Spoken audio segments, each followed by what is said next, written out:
سینے پہ جو لکھی ہے وہ تحریر بہت ہے، سینے پہ جو لکھی ہے وہ تحریر۔ بسم اللہ۔ حضرین و خواتین، میں آپ کا تہ دل سے مشکور ہوں اور میری دعا ہے کہ حاجتیں مومنوں کی بر آئیں، جو بھی بیمار ہوں شفا پائیں۔ الہی آمین الہی آمین الہی آمین الہی۔ اور ایک قطع پیش خدمت ہے، اس سے میں آغاز کر رہا ہوں آپ کی آج کی اس مجلس کا۔ عطا ہو، بسم اللہ عطا ہو۔ ارشاد ارشاد ارشاد۔ امام محمد باقر علیہ السلام کے حوالے سے۔ بسم اللہ۔ مغموم عجب گلشن عالم کی فضا ہے، واہ مغموم ماشاءاللہ۔ عجب عالم گلشن کی فضا ہے، باقر نے جہاں سے سفر خلد کیا ہے۔ ماشاءاللہ ماشاءاللہ۔ جعفر تڑپ کے کہتے ہیں غم خوار الوداع، جعفر تڑپ کے کہتے ہیں اور الوداع، بچپن سے کربلا کے عزادار الوداع۔ اللہ اکبر اللہ اکبر اللہ۔ اسی کے ساتھ میں مائک دے رہا ہوں ہمارے ہر دل عزیز ناظم دانشور ماشاءاللہ اور بہت ہی اعلیٰ اسلوب کے مالک جناب جہاز بھٹی صاحب کو، کہ آج کی بے شک بے شک بے شک شہادت بے شک۔ امام محمد باقر علیہ السلام کی نظام کی ذمہ داریاں اور فرائض انجام دیں۔ ماشاءاللہ ماشاء اللہ ماشاء اللہ ماشاء اللہ۔ بہت شکریہ سر۔ سب سے پہلے تو ہم اپنے وقت کے امام کی خدمت میں ان کے جد کی جو اس وفات کا، اس یوم شہادت کا، اس دن کا جو ہے وہ اس کی تعزیت پیش کرتے ہیں، اور آپ تمام مومنین کو بھی اس کی تعزیت اور پرسہ پیش کرتے ہیں، اور آغاز کرتے ہیں۔ بسم اللہ الرحمن الرحیم۔ ان اللہ و ملائکۃ یصلون علی النبی یا ایھا الذین آمنوا صلوا علیہ وسلموا تسلیما۔ اللہم صلی علی محمد صلی علی محمد و آل محمد۔ تماس کرتا ہوں جناب ڈاکٹر ظہیر جعفری صاحب سے کہ وہ تلاوت کلام پاک فرمائیں۔ شکریہ جی۔ میں آج سورہ احزاب کی شروع کی 3 آیات کا تلاوت کا شرف حاصل کروں گا۔ سورہ احزاب میں بیسیکلی 3 واقعات کی ڈیٹیل ہے۔ غزوہ احزاب، دوسرا غزوہ بنی قریظہ، اور تیسرا رسول اکرم کا نکاح حضرت زینب سے، جو کہ زید بن حارث کی بیوی تھی۔ اور اس میں یہ شروع کی 3 آیتیں انہی کے لیے ہیں کیونکہ بہت سے لوگ جو اس زمانے کے تھے وہ محسوس کرتے تھے کہ جی جو لے پالک بچے ہیں وہ ان کا وہی رتبہ ہے جو کہ اپنے بچوں کا ہے، تو اس لیے محرم ان کی اولاد محرم تسلیم کی جاتی تھی۔ تو اس چیز کو پروردگار نے آیات کے لحاظ سے بیکاز وہ شریعت کے خلاف تھی، تو اس لیے اس کو ختم کرنا تھا، تو رسول اکرم کو ہی کہا کہ آپ اس کی ابتدا کیجئے، اور یہ جو 3 آیتیں اس کے متعلق ہیں کیونکہ لوگوں نے بہت اعتراض بھی کیا تھا۔ تو اس کے بعد پروردگار نے یہ آیتیں نازل کی۔ اعوذ باللہ من الشیطان الرجیم، بسم اللہ الرحمن الرحیم۔ یا ایھا النبی اتق اللہ ولا تطع الکافرین والمنافقین ان اللہ کان علیم حکیما واتبع ما یوحی الیک من ربک ان اللہ کان بما تعملون خبیرا وتوکل علی اللہ وکفی باللہ وکیلا۔ ترجمہ ہے، اے نبی اللہ کی ناراضگی سے بچتے رہیے اور کافروں اور منافقوں کا کہنا نہ مانیے۔ حقیقت میں ہر چیز کا جاننے والا اور گہری مصلحتوں کے مطابق بالکل ٹھیک ٹھاک کام کرنے والا پروردگار ہی ہے۔ بے شک اس لیے آپ کو اس خدائی پیغام کی پیروی کیجیے جو آپ کے پالنے والے مالک کی طرف سے آپ کو وحی کیا گیا ہے، جو کہ اس چیز کو ختم کرنا جو غیر شریعت تھی۔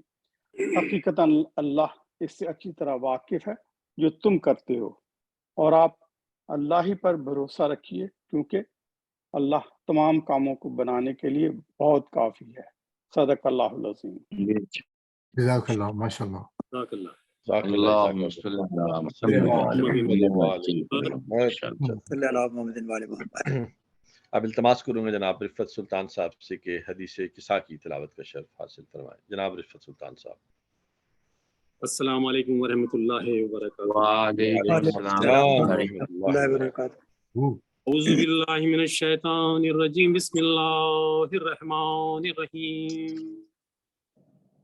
عن جابر بن عبد الله الانصاري عن فاطمة الزهراء عليه السلام بنت رسول الله صلى الله عليه وآله قال سمعت فاطمة أنها قال دخل علي أبي رسول الله في بعض الأيام فقال السلام عليك يا فاطمة فقلت عليك السلام قال إني أجد في بدني ضعفا فقلت له أعوذ بالله يا أبتاه من الضعف فقال يا فاطمة ائتني بالكساء اليماني فغطيني به فآتيته بالكساء اليماني فغطيته به وصرت أنظر إليه وإذا وجهه يتلألأ كأنه البدر في ليلة تمامه وكماله۔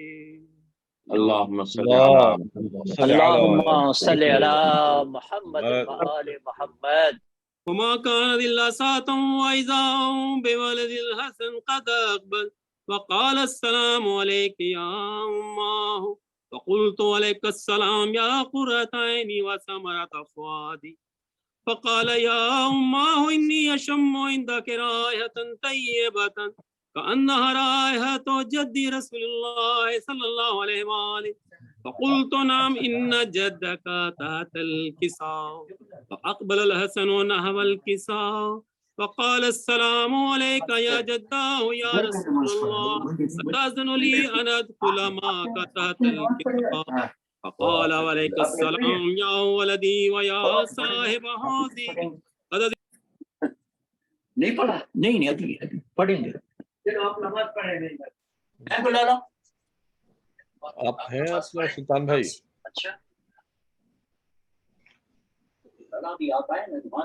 سلطان بھائی آپ کا میوٹ ہو گیا ہے۔ آپ کا میوٹ ہو گیا ہے دھوکے سے۔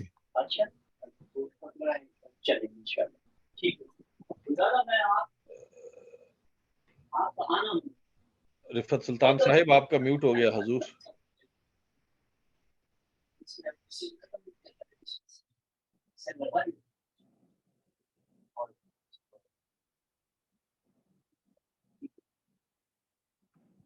وہ میرے خیال میں انہوں نے ہم سب کو میوٹ کر کے نا وہ پڑھے جا رہے ہیں، جذبے کے ساتھ ہی تلاوت کیے جا رہے ہیں، ان کو نا کال ہی کرنی پڑے گی۔ انمیوٹ ہے کرنا آپ کو سلطان صاحب؟ یہ پتہ نہیں کیا ہوا، کیا ہو رہا ہے؟ کوئی بات نہیں، اب صحیح، اب آواز آ رہی ہے۔ تو کہاں سے شروع کروں؟ امام حسن سے، دخل حسن۔ جی جی۔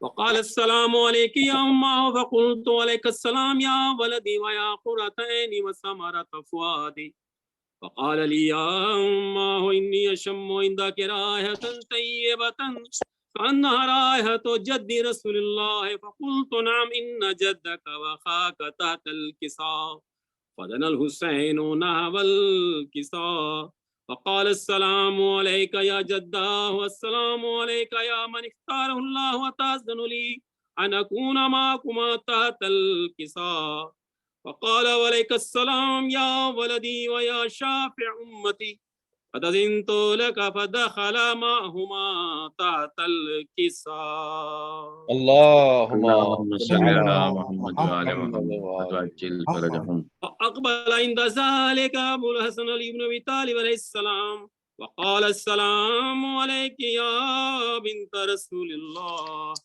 فقلت وعليك السلام يا أبا الحسن ويا أمير المؤمنين. فقال يا فاطمة إني أشم عندك رائحة طيبة كأنها رائحة أخي وابن أمي رسول الله. فقلت نعم ها هو ماء ولديك تحت الكساء. فأقبل علي نحو الكساء وقال السلام عليك يا رسول الله. أتأذن لي أن أكون معكم تحت الكساء؟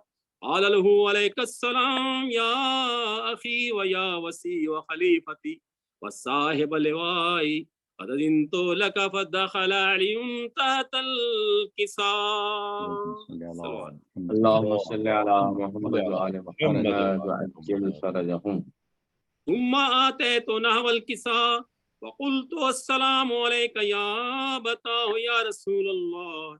أتأذن لي أن أكون معكم تحت الكساء؟ قال وعليك السلام يا بنتي ويا بزتي قد أذنت لك. فدخلت تحت الكساء. اللهم صل على محمد وآل محمد وعجل فرجهم. فلما اكتملنا جميعا تحت الكساء أخذ برسول الله بطرف الكساء وما بيد اليمنى إلى السماء وقال اللهم إن هؤلاء أهل بيتي وخاصتي وعامتي لحمهم لحمي ودمهم دمي يؤلمني ما يؤلمهم ويحزنني ما يحزنهم. أنا حرب لمن حاربهم وسلم لمن سالمهم وعدو لمن عاداهم ومحب لمن أحبهم. إنهم مني وأنا منهم. واجعل صلواتك وبركاتك ورحمتك وغفرانك ورضوانك علي وعليهم وأذهب عنهم الرجس وطهرهم تطهيرا. اللهم صل على محمد وعلى محمد وآله. فقال الله عز وجل يا ملائكتي ويا سكان سماواتي إني ما خلقت السماء مبنية ولا أرضا مدهية ولا قمرا منيرا ولا شمسا مضيئة ولا فلكا يدور ولا بحرا يجري ولا فلكا يسري إلا في محبة هؤلاء الخمسة الذين هم تحت الكساء. فقال الأمين جبريل يا ربي ومن تحت الكساء؟ فقال عز وجل هم أهل بيت النبوة وماذ الرسالة هم فاطمة وأبوها وبالها وبنوها. اللهم صل على محمد وآل محمد وعجل فرجهم. فقال جبريل يا ربي أتأذن لي أن أهبط الأرض ليكون معهم سادسا؟ فقال الله نعم قد أذنت لك. فهبط الأمين جبريل فقال السلام عليك يا رسول الله. العلي الأعلى يقرأ السلام ويخصك بالتحية والإكرام ويقول لك وعزتي وجلالي إني ما خلقت سماء مبنية ولا أرضا مدهية ولا قمرا منيرا ولا شمسا مضيئة ولا فلكا يدور ولا بحرا يجري ولا فلكا يسري إلا لأجلكم ومحبتكم. فقد أذن لي أن أدخل معكم وهل تأذن لي يا رسول الله؟ فقال رسول الله وعليك السلام يا أمين وهي الله إنه نعم قد أذنت لك. فدخل جبريل معنا تحت الكساء. اللهم صل على محمد وآل محمد وعجل قال فرجهم. لأبي إن الله قد أوحى إليكم يقول بسم الله الرحمن الرحيم إنما يريد الله ليذهب عنكم الرجس أهل البيت ويطهركم تطهيرا. اللهم صل على محمد وآل محمد وعجل وقال فرجهم. لي لأبي يا رسول الله أخبرني ما لجلوسنا هذا تحت الكساء من الفضل عند الله. فقال النبي والذي بعثني بالحق نبيا واصطفاني برسالة نجيا ما ذكر خبرنا هذا في محفل من محافل أهل الأرض وفيه جمع من شيئتنا ومحبينا إلا ونزلت عليهم الرحمة وحفت بهم الملائكة واستغفرت لهم إلى أن يتفرقوا. قال علي إذا والله فزنا وفاز شيعتنا ورب الكعبة. اللهم صل على محمد وآل محمد وعجل فرجهم. فقال النبي ثانيا يا علي والذي بعثني بالحق نبيا واصطفاني برسالة نبي ما ذكر خبرنا هذا في محفل من محافل أهل الأرض وفيه جمع من شيعتنا ومحبينا وفيهم مهموم الله وفرج الله هما لا مغموم الله وكشف الله غما لا طالب حاجة إلا وقضى الله حاجته. فقال علي إذا والله فزنا وصعدنا وكذلك شيعتنا فازوا وصعدوا في الدنيا والآخرة ورب الكعبة. اللهم صل على محمد وآل محمد وعجل فرجهم. بسم الله الرحمن الرحيم. اللهم إني أسألك بحق محمد وأنت المحمود وبحق علي وأنت الأعلى وبحق فاطمة وأنت فاطر السماوات والأرض وبحق الحسن وأنت المحسن وبحق الحسين وأنت قديم الإحسان وبحق تسعة الأئمة من ذرية امام الحسین علیہ الصلوۃ والسلام. خدایا چہردہ معصومین علیہ الصلوۃ والسلام کے واسطے سے اس سال کو سال تعمیر جنت البقیع قرار فرما. اپنے معبود شب جمعہ کی رحمت برکتیں ہم سبھی کو نصیب فرما. بانیان مجلس شرکائے مجلس کی تمام نیک حاجات کو پورا فرما. مرحومین کی مغفرت فرما. مریضوں کو شفاء عاجلہ اور کامل عطا فرما. آقا کی ظہور میں تعجیل فرما برحمتک یا ارحم الراحمین.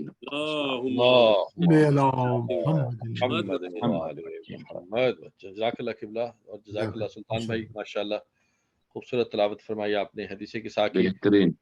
بہترین. آج کے ہمارے جو بانیان ہیں اس مجلس کے وہ ہیں جناب انعام حیدر صاحب اور محترمہ فاطمہ انعام حیدر صاحبہ.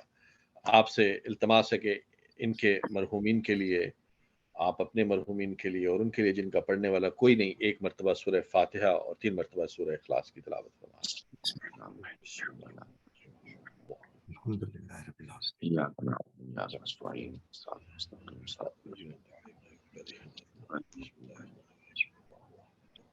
بسم اللہ الرحمن الرحیم. قل هو اللہ احد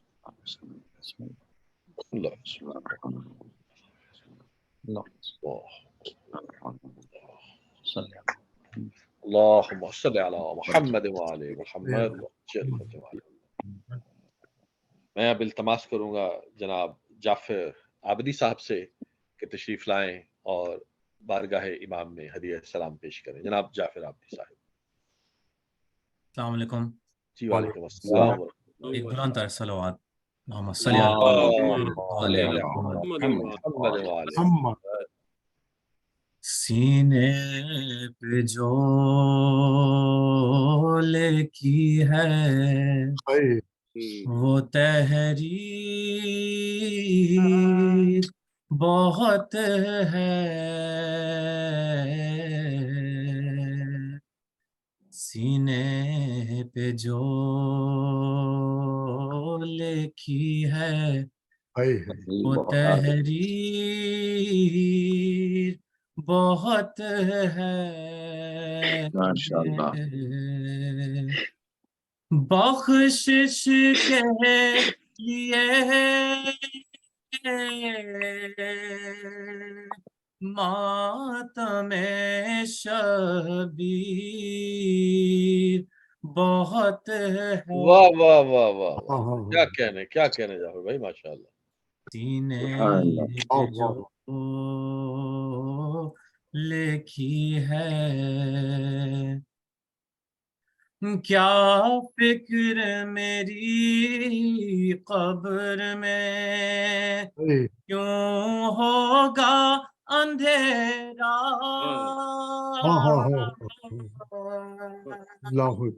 کیا فکر میری قبر میں کیوں ہوگا اندھیرا.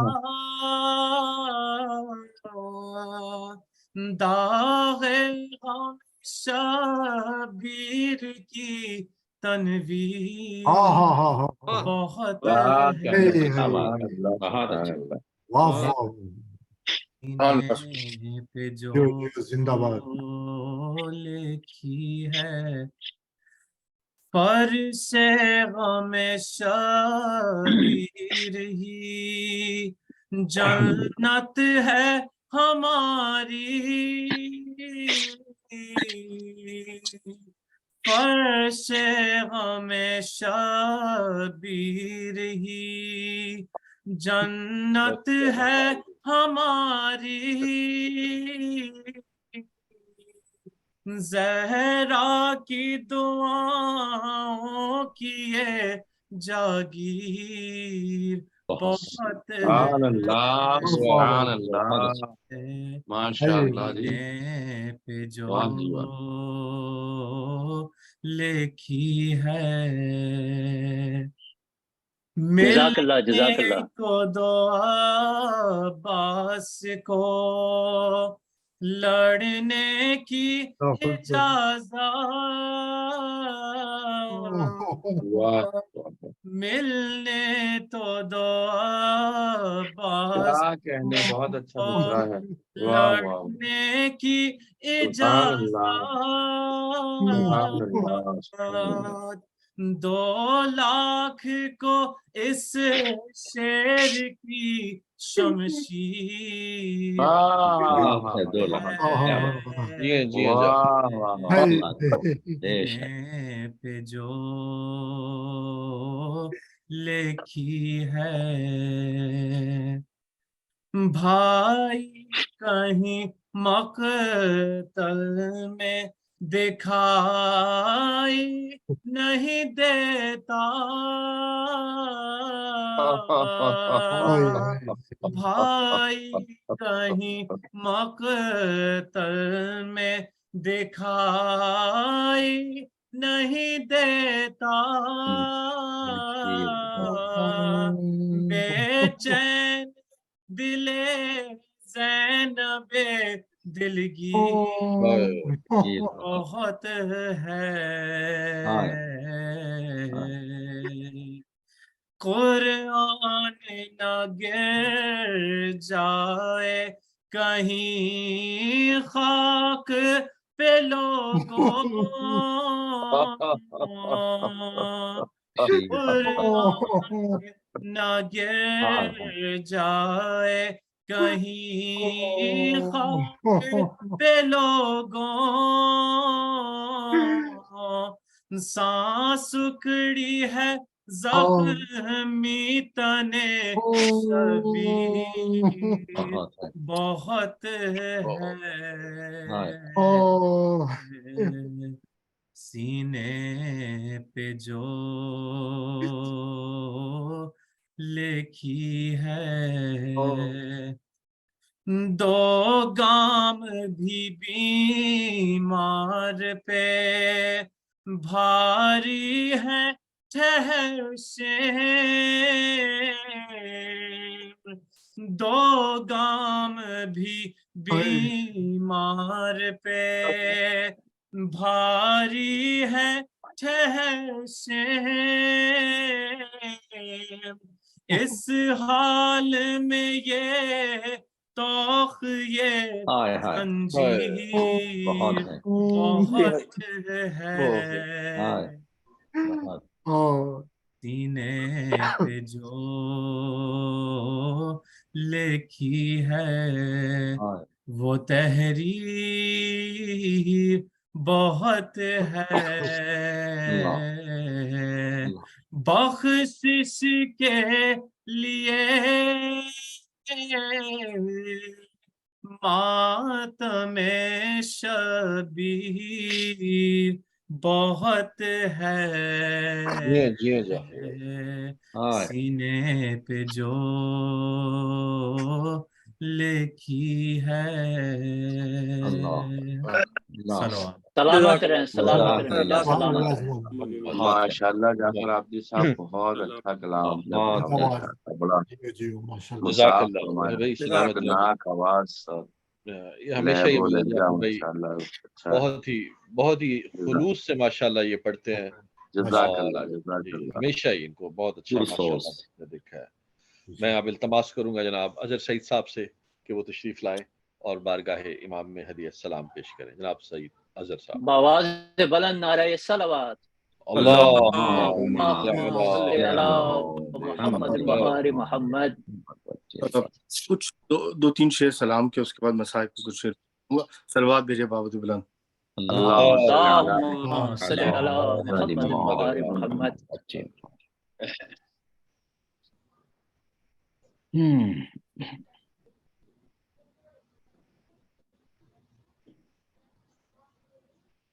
آواز نہیں آ رہی ہے. اظہر بھائی آپ میوٹ ہو گئے کچھ. آ رہی ہے آپ کو؟ جی جی آپ آ رہی ہے. بسم اللہ کیجیے. Thank you. سرخرو ہو جاؤں گا میں شاہ خیبر گیر سے. واہ. سرخرو ہو جاؤں گا میں شاہ خیبر گیر سے. سرخرو ہو جاؤں گا میں شاہ خیبر گیر سے. بات کچھ ایسی بنی ہے مدحت شبیر.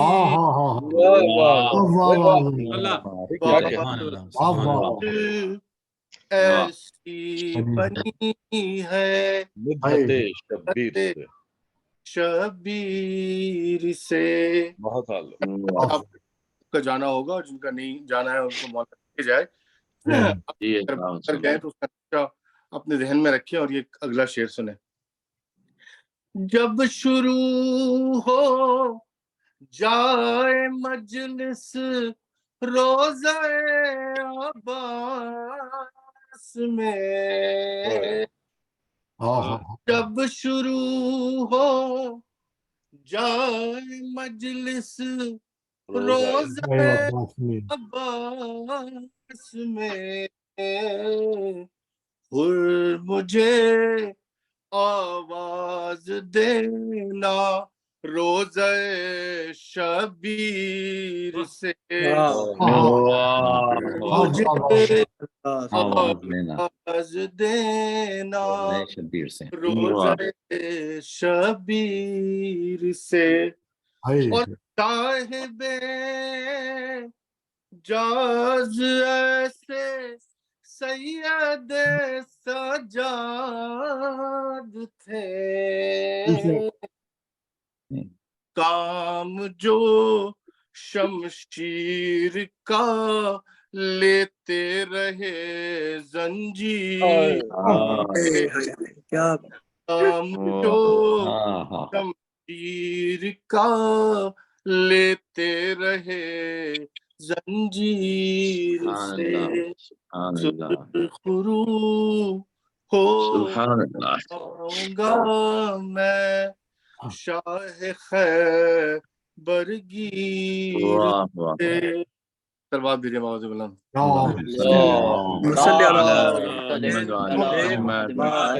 ماشاءاللہ. بہت بہت شکریہ. شعر پیش کروں گا تو حضرت سجاد کے حوالے سے، لیکن اس میں وہ سارا تذکرہ ہے کربلا کے بعد کا جس میں حضرت باقر علیہ السلام بھی موجود تھے. تو صلوات بھیجیے بابود بلند.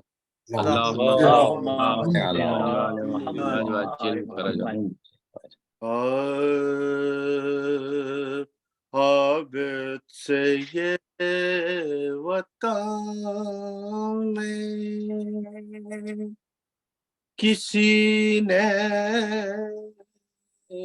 کیا کلام.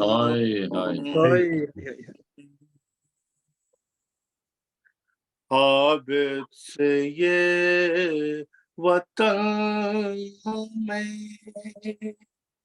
کسی نے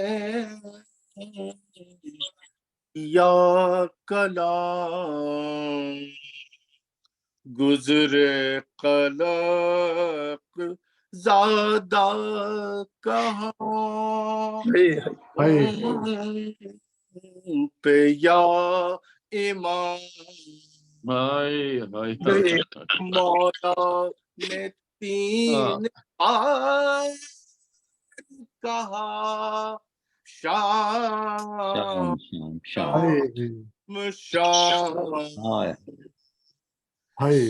سنگ میرا کنبہ تھا اور گرد و خاص دیووں کے نام لے کے ادو شاد ہوتے تھے بابا کا بھی روتا تھا بھی روتے تھے عابد سے یہ وطن میں نے کیا کلام گزرے قلق زیادہ کہاں تم پہ یا امام مولا نے تین بار شام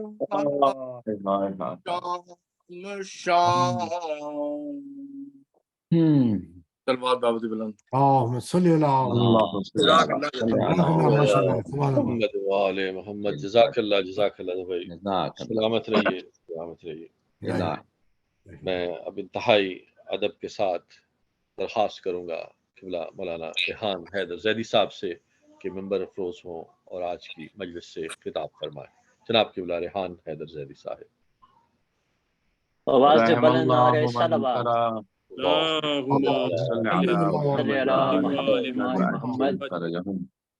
رحم اللہ من قرأ سورة الفاتحہ.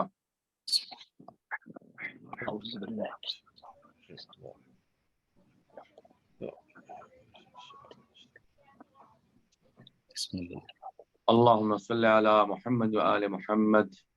لا حول ولا قوة الا باللہ العلی العظیم. اعوذ باللہ من الشیطان الرجیم.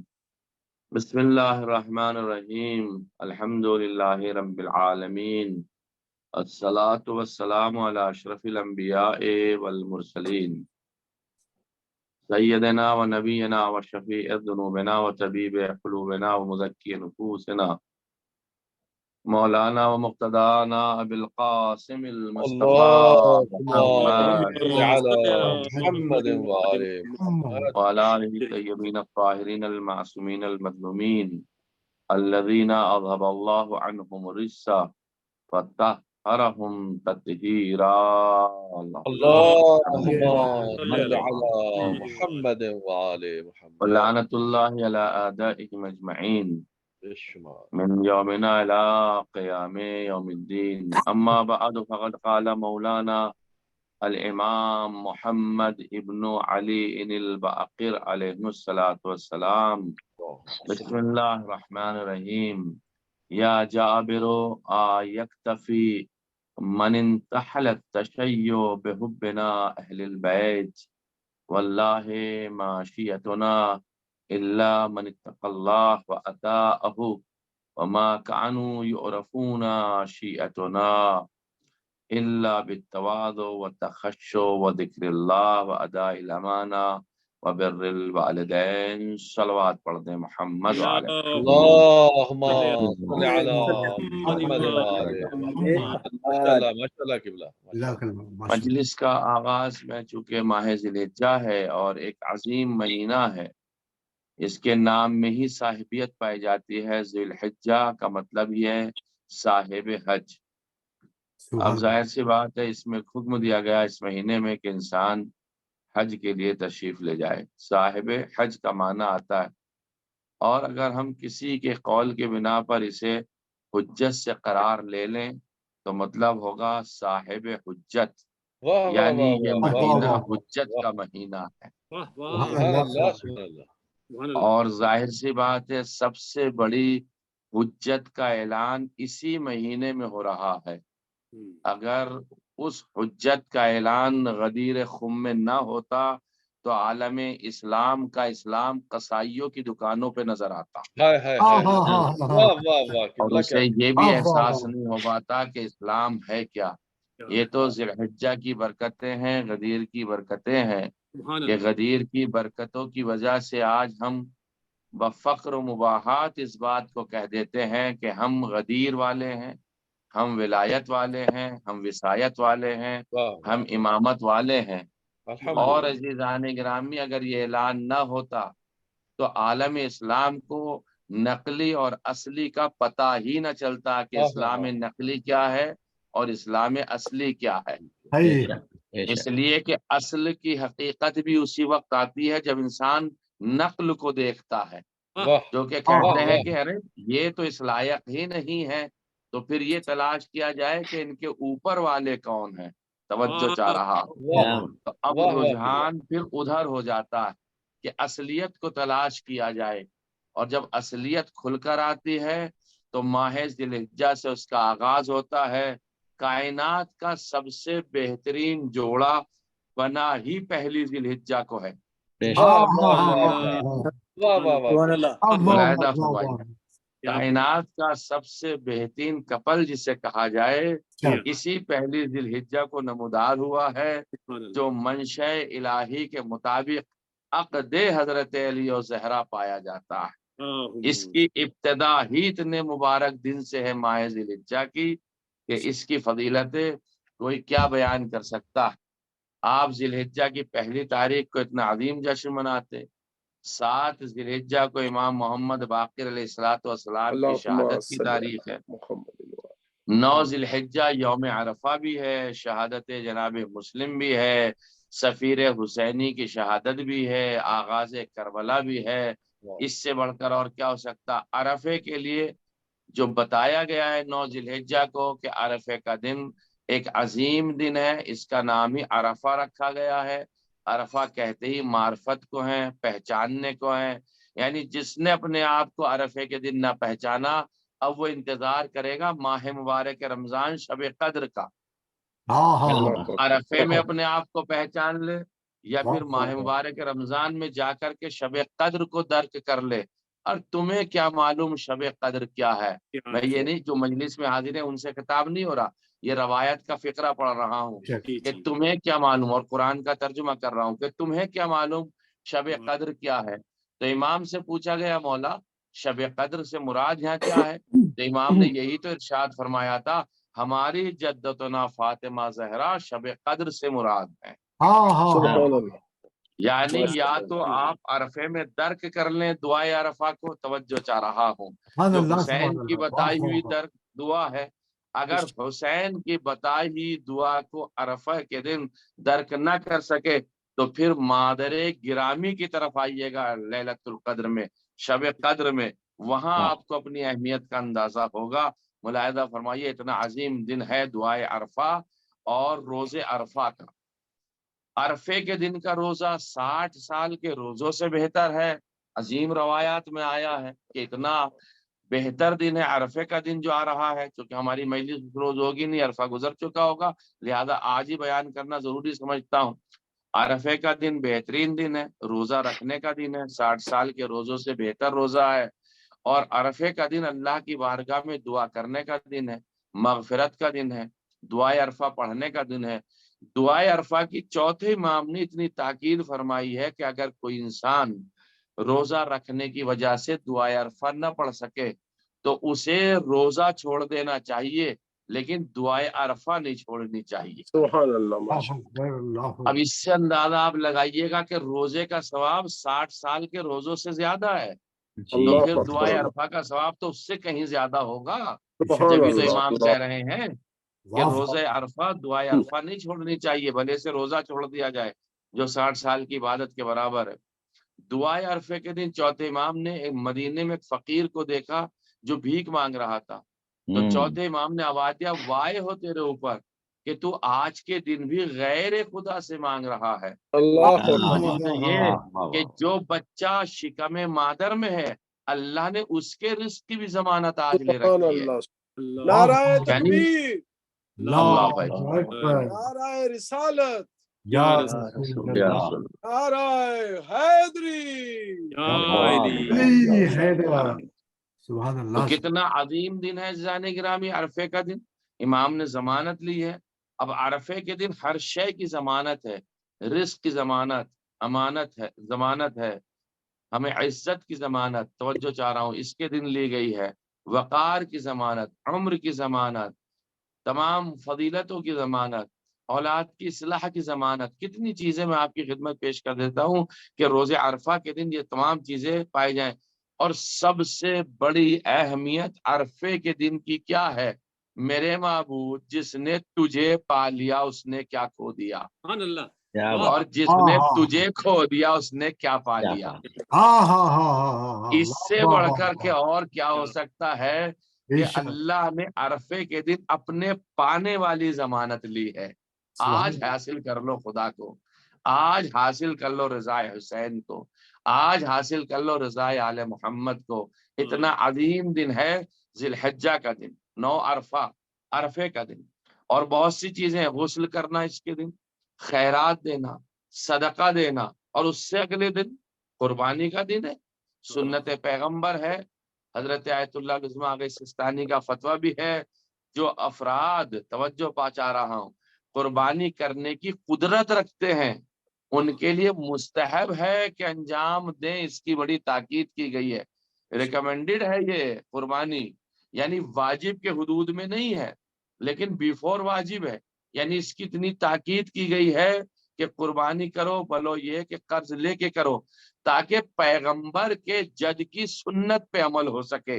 وہ پیغمبر جو اپنے جد کی سنت پر اتنا کوشاں ہے تو خود پیغمبر اپنی سنت پر کتنا کوشاں ہوگا. ہاں ہاں ہاں ہاں، واہ ملاحظہ فرمائیے.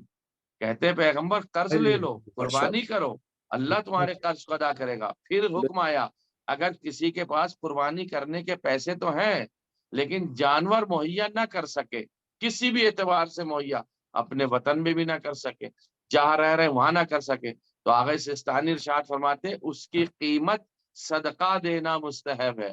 صدقہ دے دے اگر نہیں کر سکتا تاکہ تمہیں ثواب مل جائے. باوجود ہے کہ یہ آخری سٹیج ہے، آخری مرحلے میں ہے صدقہ، ورنہ کوشش یہ کی جائے کہ صدقہ، یہ قربانی پہلے کی جائے.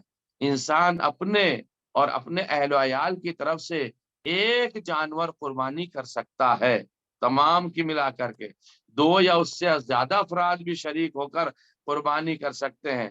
اور وہ افراد جو منا میں ہیں ان کے لیے تو واجب ہے قربانی کرنا، ظاہر سی بات ہے. بالخصوص اگر جانور کم ہو اور اس کی قیمت زیادہ ہو تو اس مرحلے میں کچھ مومنین جم کر کے قربانی کر سکتے ہیں. اور مستحب قربانی میں وہ شرائط اور صفات کو مد نظر رکھنا چاہیے جو واجبات کے ہیں. ایک صلوات پڑھ دے محمد وآل محمد. یہ کسی کا مائک جو ہے وہ ان میوٹ ہے، پلیز اس کو میوٹ ایک کر اور صلوات پڑھ دیں محمد وآل محمد. اللہم صلی علی محمد وآل محمد. اور قربانی کی کھال کو بطور صدقہ دینا مستحب ہے، یعنی صدقے کے طور پہ آپ دے دیں. قصاب کو اجرت کے طور پر دینا مکروہ ہے، آپ اسے نہیں دے سکتے، اسے اجرت میں شمار کر لینا. اور قربانی کرنے والے کا ایک فائدہ اور بتا دوں میں آپ کو، جو اشخاص اپنی طرف سے قربانی کرتے ہیں تو آغا سستانی ارشاد فرماتے ہیں کہ ان سے عقیقہ ساقط ہو جاتا ہے. یعنی اتنی فضیلت ہے قربانی کے اندر.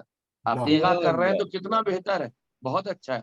لیکن اگر کرنے کی صلاحیت نہیں رکھتے ہیں یا کسی مشکل میں ہیں تو چاہیے کہ عقیقہ کر لیا کریں، وہ قربانی کر لیں. اور قربانی عقیقے کی جگہ کو بھی پر کرتی ہے. امام محمد باقر علیہ السلام کا جہاں تک تعلق ہے، آیات اعظام نے، مورخین نے، محدثین نے امام علیہ السلام کے متعلق جو فرمایا ہے، آپ کے لقب سے جو ملقب ہونے کے سلسلے میں فرمایا، تو انہوں نے یہ ارشاد فرمایا کہ لقب باقر العلوم کو اپنے آپ سے امام نے مخصوص کر لیا تھا، یعنی علم میں ایسا شگاف پیدا کیا امام محمد باقر علیہ الصلوۃ والسلام نے کہ کوئی دوسرا غیر از معصوم ایسا باب ہی نہ کھول سکا جیسے امام علیہ الصلوۃ والسلام نے کھولے ہیں۔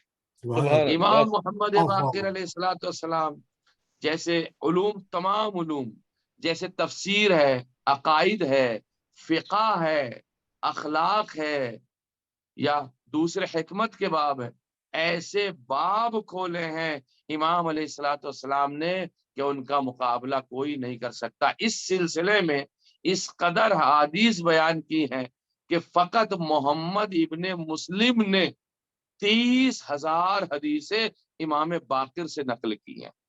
اللہ اکبر، واہ سبحان اللہ، 30,000 حدیثیں امام محمد باقر علیہ الصلوۃ والسلام سے نقل کی ہیں۔ میں یہاں پر ایک جملہ آپ کی خدمت میں پیش کرتا چلوں، یہ 10 رجب المرجب سن 57 ہجری کو سرزمین مدینہ منورہ میں آنے والا معصوم اور آنے والا امام ہے۔ اس کی شان عجیب ہے اس امام کے آنے والے کی، جو کسی دوسرے امام کے اندر یہ صفت نہیں ہے۔ اب نہیں ہے تو اس کا مطلب یہ نہیں کہ وہ نقص ہے، نہیں، ایسا نہیں ہے، کچھ شرفی چیزیں ہوتی ہیں جو ہوا کرتی ہیں۔ امام محمد باقر علیہ الصلوۃ والسلام کی والدہ بھی ہاشمی ہے اور والد بھی ہاشمی ہے۔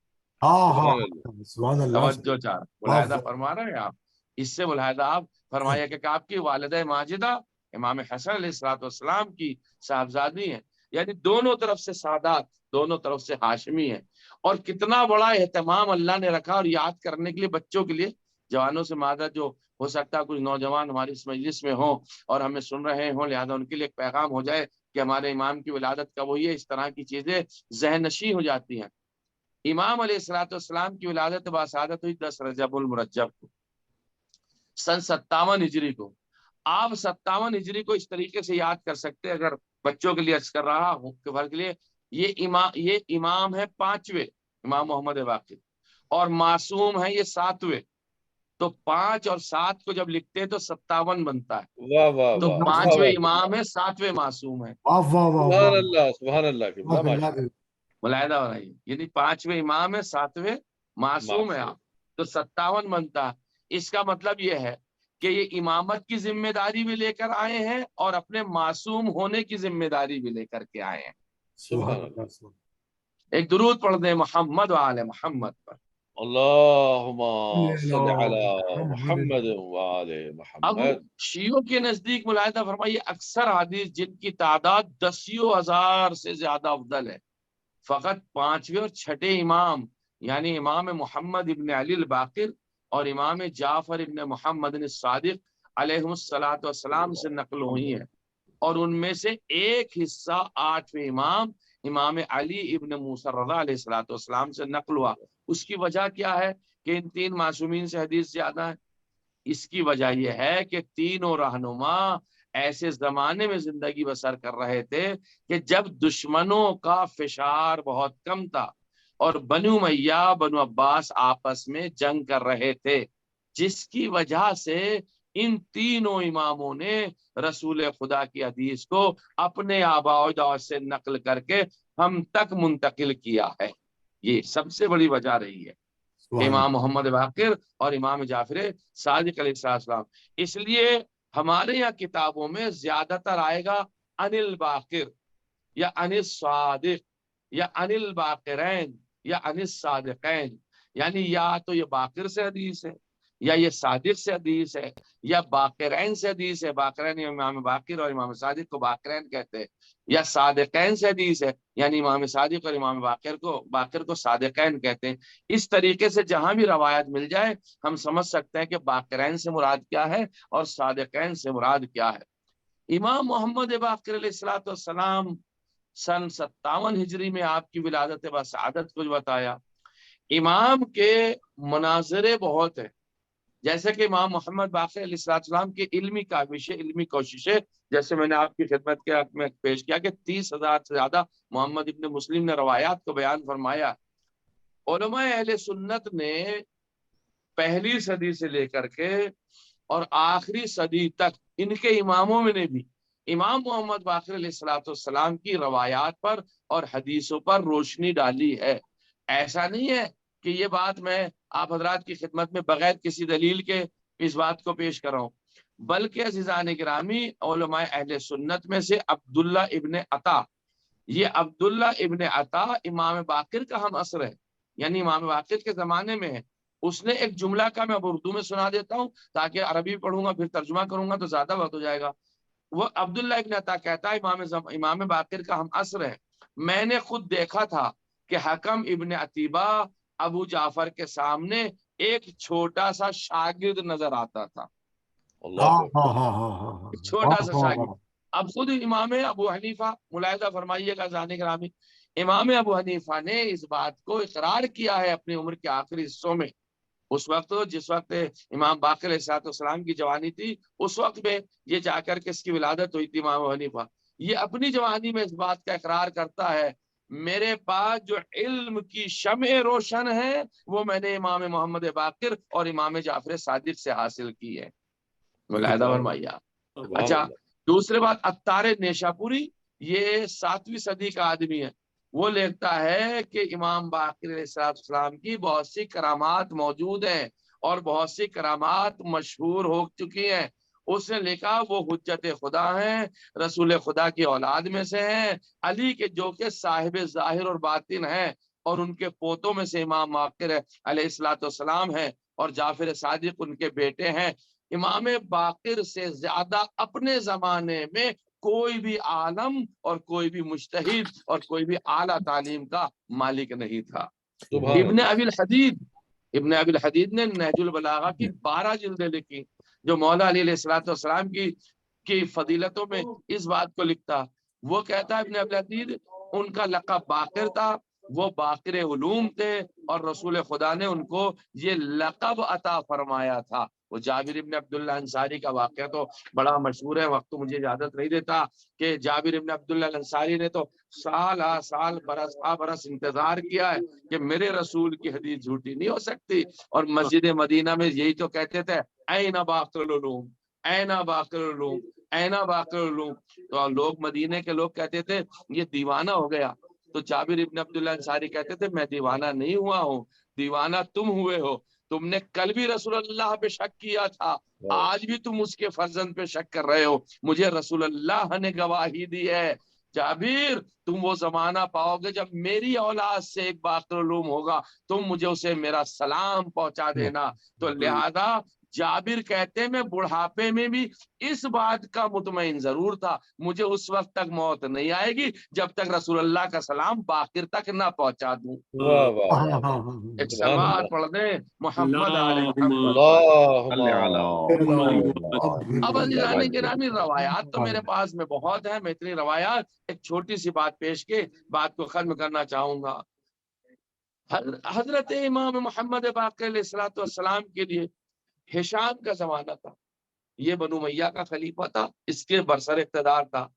امام محمد باقر علیہ السلام کی شان میں گستاخی کرنے کا اس کے پاس کوئی ثبوت تو تھا نہیں، ان نے یہ سوچا تھا کہ مجھے کوئی ایسا ثبوت مل جائے جس سے میں گستاخی کروں تاکہ لوگوں سے بتا سکوں گا، لیکن اس کا دماغ تھا خراب، یہ کیسے ہو سکتا جن کے ذہنوں میں تصورات مکروہ بھی نہ آتا ہو۔ توجہ چاہ رہا فرمائیے، عصمت کی دلیل سنیے آپ، جن کے ذہنوں میں تصورات مکروہ بھی نہ آتا ہو بھلا اس سے کیا بہانہ تلاش کر رہا ہے۔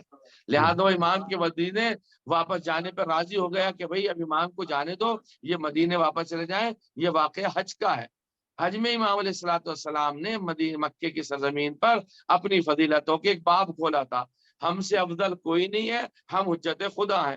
کسی نے جا کر کے ہشام سے شکایت کر دی تھی، لہذا اسے غصہ تو آیا لیکن اس نے کہا انہیں جانے دو اور ان سے بعد میں انہیں دیکھا جائے گا۔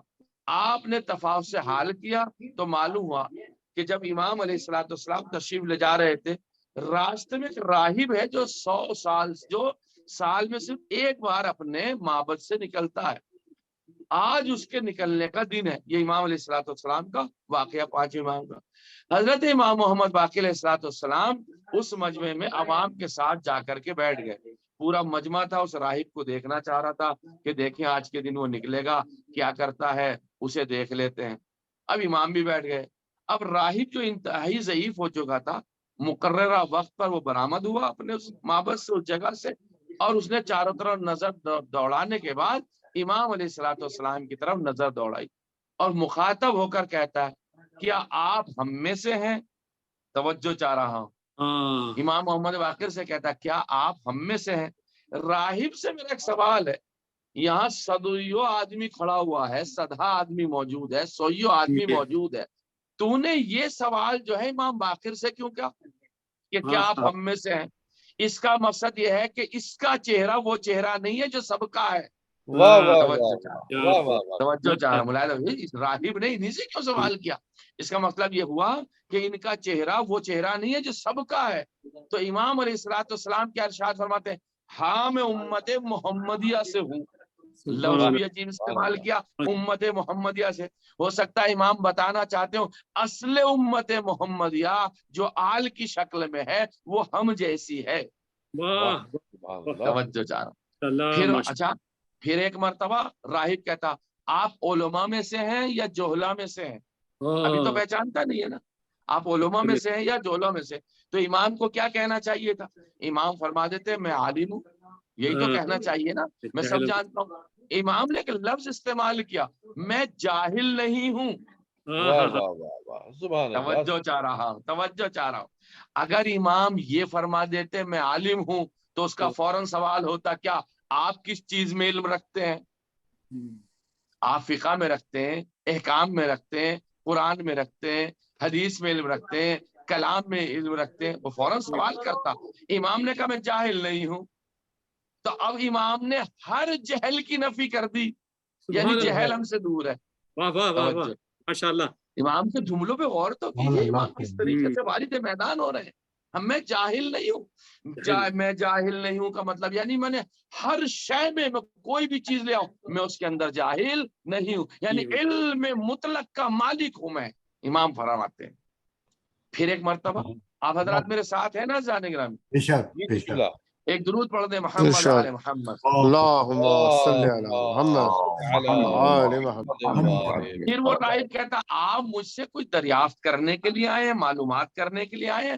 امام نے کہا نہیں، ہرگز نہیں، میں کوئی دریافت کرنے کے لیے نہیں آیا. جبکہ آپ عالموں میں سے ہیں، کیا آپ سے کچھ سوال پوچھ سکتا ہوں؟ کیا آپ مجھے جواب دیں گے؟ یہ سن کر راہب نے سوال کر لیا امام علیہ السلام سے. اور سوال کرتا، پہلا سوال سن لیجئے، بات کو ختم کرتے، ہمیں دامن وقت میں گنجائش نہیں رہی ہے، کہ شب و روز میں وہ کون سا وقت ہے؟ یہ امام سے پوچھ رہا ہے راہب، جس کا شمار نہ دن میں ہوتا ہے نہ رات میں ہوتا ہے. تو امام ارشاد فرماتے وہ سورج کے طلوع سے پہلے کا وقت ہے، سورج کے سن رائز ہونے سے پہلے کا وقت ہے، جس کا شمار نہ دن میں ہوتا ہے اور نہ رات میں ہوتا ہے. اب امام اس کی وضاحت فرماتے وہ وقت جنت کے اوقات میں سے ہے اور ایسا متبرک ہے، اس میں بیماروں کو ہوش آ جاتا ہے، درد کو سکون مل جاتا ہے، جو رات بھر نہ سو سکے اسے نیند آ جاتی ہے. یہ وقت آخرت کی رغبت رکھنے والوں کے لیے خاص الخاص ہے. یعنی من طلب العلا سحر اللیالیہ کا مصداق بیان فرما رہے ہیں امام. یعنی یہ وہ وقت ہے جو خاص الخاص بندے اللہ سے رابطہ رکھنا چاہتے ہیں، ان کے لیے خاص وقت ہے کہ اللہ سے لو لگائیں. ملاحظہ فرمائیے. دوسرا سوال راہب نے کر دیا، آپ کا عقیدہ ہے کہ جنت میں پیشاب اور پخانے کی ضرورت نہ ہوگی؟ کیا دنیا میں اس کی کوئی مثال ہے؟ امام علیہ السلام نے اس کا جواب دیا، بطن مادر میں جو بچہ پرورش پا رہا ہے اس کا فضلہ خارج نہیں ہوتا ہے. یا ملاحظہ فرمائیے، یہ ہے کرامات امام علیہ السلام ذات گرامی. یہ وہ کرامات ہے، وہ پورا باب ہے مناظرے کا جو امام علیہ السلام کا. اسی امام نے جہاں 30,000 حدیثیں محمد بن مسلم نے لکھی، ان میں سے ایک حدیث ہے امام علیہ السلام کی جو میں نے سرنامے کلام قرار دی، جس کا ترجمہ سنا سکتا ہوں، اس وقت اتنا وقت نہیں رہے گا. امام ارشاد فرماتے ہیں کہ اے جابر بڑے خاص صحابی تھے امام کے، اے جابر کیا یہ بات کفایت کرتی ہے، کیا بات کافی ہے جو میٹھی زبان سے دعویٰ کرے؟ من انتحلا، انتحلا نہل سے بنا، نہل شہد کی مکھی ہے، یہاں تعبیر کی گئی ہے جو میٹھی باتیں کرتا، جو میٹھی باتیں کرتا ہے بے حبنا اہل البیت، ہمارے اہل بیت کی محبت کا، جو کہ میٹھی میٹھی باتوں میں دعویٰ کرتا ہے، یکتفی من انتحل التشیع بحبنا اہل البیت، کہ اہل بیت علیہ الصلوۃ والسلام کی محبت ہمارے لیے کافی ہے، جو یہ دعویٰ کرتا ہے واللہ ما شیعتنا، خدا کی قسم اے جابر ہمارا شیعہ نہیں ہو سکتا من اتقی اللہ وطاعہ، جب تک کہ تقوی الہی اختیار نہ کرے اور اس کی اطاعت نہ کرے۔ سبحان اللہ۔ سبحان اللہ، واہ اور واہ، پھر امام علیہ الصلوۃ والسلام نے وہ روایات بیان فرمائی ہیں، امام علیہ السلام نے اس روایات میں صفات شیعہ بیان فرمائے ہیں کہ شیعوں کے صفات کیا ہیں۔ یہ عظیم امام علیہ السلام ہے۔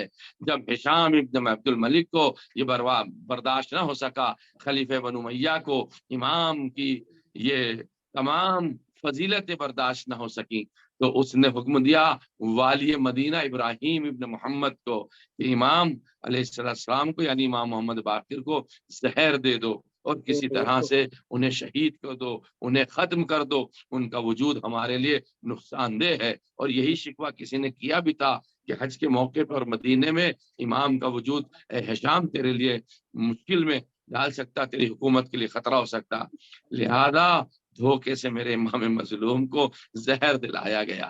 امام نے جب وہ زہر تناول فرما لیا، بس عزادارو اس کے بعد ہر امام کی ایک ہی کیفیت تو ہوئی ہے، ہر امام نے اپنے بعد میں اپنی اولاد کو بلا کر کے کہا ہے یہ تو میرا صرف آقا حسین اتنا لاچار و مجبور ہو اور لاچار تھا سرزمین کربلا پہ کہ آخری لمحے میں مقتل کے درمیان میں سجاد کو بلا کر کے وصیت نہ کر سکا، لیکن ہر امام نے محمد باقر جیسے امام نے بھی وصیت کی ہے۔ عزادارو امام محمد باقر کا ایک امتیاز اور بھی ہے، وہ یہ ہے کہ یہ واحد وہ کربلا کا واحد چشم دید گواہ ہے جس نے کربلا کو اپنی آنکھوں سے دیکھا ہے۔ امام سجاد کے بعد معصومین میں وہ گواہ ہے۔ اے عزیزو ایک جملہ کہوں، جب چوتھے امام کی شہادت ہو رہی تھی نا، تو چوتھے امام نے امام محمد باقر کو بلایا تھا، اپنا سر باقر کے زانو پہ رکھا تھا اور آواز دیا تھا باقر تمہیں کربلا یاد ہے؟ ہاں بابا یاد ہے۔ کہا میرے لال تجھے عاشور یاد ہے؟ کہا بابا مجھے یاد ہے۔ کہا ذرا اثر عاشور کا کچھ مجھے سنا۔ ایک مرتبہ امام باقر نے مصائب پڑھنا شروع کیے، تمام مصائب پڑھتے جاتے ہیں، تو امام زین العابدین نے امام محمد باقر سے کہا تھا میرے لال میرے بابا کا ذبح ہونا تو مجھے سنا دے، کیا تجھے معلوم نہیں ہے 3 دن کا بھوکا پیاسا، 3 دن کا بھوکا پیاسا زہرا کا لال شہید کر دیا گیا۔ امام محمد باقر کے اندر ایک صفت امام حسین کی آئی ہے۔ ہشام نے جب رہا کیا تھا شام سے نا، تو امام علیہ السلام مدینے کی طرف آ رہے تھے، امام محمد باقر، تو ہشام نے حکم لگایا تھا کوئی محمد باقر کو چھوڑنے نہ جائے، کوئی راستے میں کھانا پانی نہ دے۔ تاریخ نے لکھا امام محمد باقر 3 دن تک بھوکے پیاسے رہے۔ شاید امام محمد باقر آواز دے رہے ہو ارے میرا جد بھی 3 دن کا بھوکا اور پیاسا رہا۔ امام محمد باقر نے اس میں اپنے امام اپنے جد کی مشارکت کی ہے، لیکن میں کہوں گا مولا آپ صرف بھوکے پیاسے رہے، مدینے میں آئے، دکانیں کھولی گئیں، آپ نے آسائش کا سامان لے لیا، لیکن زہرا کلا سرزمین کربلا پر 3 دن کا بھوکا پیاسا مارا گیا۔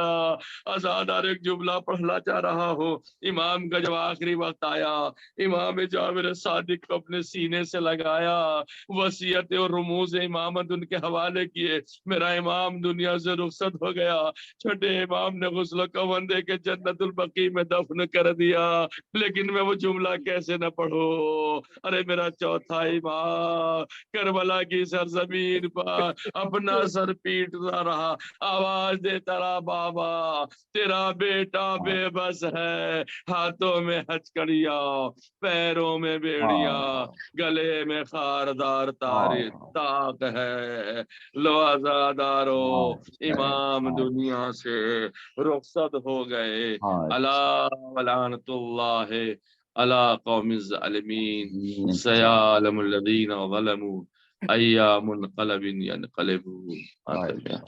جزاک اللہ مولانا. اللہ جناب ڈاکٹر قمر عابدی صاحب سے التماس کروں گا کہ زیارت و دعا کے لیے تشریف لائیں. عظم اللہ اجورنا واجورکم. السلام علیکم ورحمۃ اللہ جمیعا. وعلیکم السلام. وعلیکم السلام. مولانا متوجہ زیارات اپنی جانب سے اپنے والدین جملہ مومنین و مومنات ملت جعفریہ کے مرحومین کی جانب سے خصوصاً اس مجلس کے بانیان عالی جناب انعام حیدر صاحب اور محترمہ فاطمہ انعام حیدر صاحبہ کے مرحومین کی جانب سے پڑھنے کا شرف حاصل کرتا ہوں قربتاً الی اللہ. پہلے امام پنجم کے زیارت مختصر پڑھتا ہوں آپ کے لیے. اعوذ باللہ. السلام علیکہ یا امام الہدی، السلام علیکہ یا بدر الدجا، السلام علیکہ یا کہف التقی، السلام علیکہ یا قائد اہل التقوی، السلام علیکہ یا باقر علم النبیین، السلام علیکہ یا زین السماوات والارضین، اللہم کما جعلتہ علما لعبادک ومستودعا لحلمک ومترجما لوحیک فصل علیہ افضل ما صلیت علی احد من ذریۃ انبیائک واصفیائک ورسولک وامنیائک یا رب العالمین برحمتک یا ارحم الراحمین. السلام علیکہ یا عباد اللہ، السلام علیکہ یا ابن رسول اللہ، السلام علی الحسین وعلی علی ابن الحسین وعلی اصحاب الحسین وعلی انصارک المستشہدین مع الجمیع ورحمۃ اللہ وبرکاتہ.